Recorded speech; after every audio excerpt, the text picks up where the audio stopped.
महाराष्ट्र के मुख्यमंत्री देवेंद्र फडणवीस ने 79वें स्वतंत्रता दिवस पर अपने संबोधन में कहा, महाराष्ट्र देश की विकास यात्रा में महत्वपूर्ण भूमिका निभा रहा है।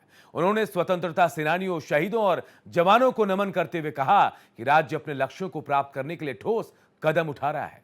फडणवीस ने ऑपरेशन सिंदूर का उल्लेख करते हुए कहा, सुरक्षा बलों ने पाकिस्तान में आतंकी ठिकानों को नष्ट कर भारत की शक्ति का, शौर्य का प्रदर्शन किया है। तो महाराष्ट्र में भी स्वतंत्रता दिवस का जश्न मनाया गया और सीएम देवेंद्र फडणवीस ने तिरंगा फहराकर लोगों को संबोधित भी किया, ऑपरेशन सिंदूर का जिक्र किया और यह भी बताया कि महाराष्ट्र जो है देश की प्रगति में अहम रोल अदा करने वाला है। ऑपरेशन सिंदूर का जिक्र करते हुए कहा कि ऑपरेशन सिंदूर में पाकिस्तान ने देखा भारत का शौर्य, भारत का पराक्रम और भारत का साहस। स्वराज्याचे सरसंस्थापक छत्रपती शिवरायांना मानाचा मुजरा करतो।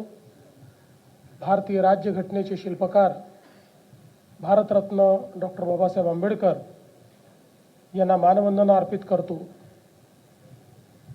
उपस्थित सर्व भगिनी आणि बंधूंनो, आपणा सर्वांना महाराष्ट्रातील जनाजनाला आणि संपूर्ण हिंदुस्थानातील माझ्या भारतीय भगिनी आणि बंधूंना भारतीय स्वातंत्र्य दिनाच्या मी खूप खूप शुभेच्छा देतो आणि आमचं स्वातंत्र्य अबाधित राहो, ते चिरायू राहो, ते समृद्ध होत राहो, अशा प्रकारची प्रार्थना ईश्वराच्या चरणी करतो। आज या स्वातंत्र्य दिनाच्या निमित्ताने ज्या ज्या लोकांनी या स्वातंत्र्याकरता बलिदान दिलं, ज्यांनी स्वातंत्र्याच्या लढ्यामध्ये योगदान दिलं, अशा सर्व स्वातंत्र्य संग्राम सेनानी आणि शहीद यांच्याप्रती माझी आदरांजली अर्पित करतो, भावांजली अर्पित करतो।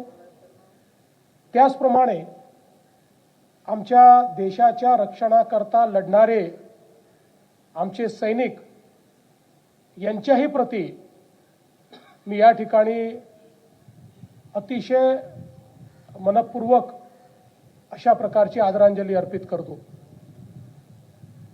आपल्याला कल्पना आहे की नुकतेच ऑपरेशन सिंदूरच्या निमित्ताने भारतीय सेनेने भारताची शक्ती काय आहे हे संपूर्ण जगाला दाखवून दिलं।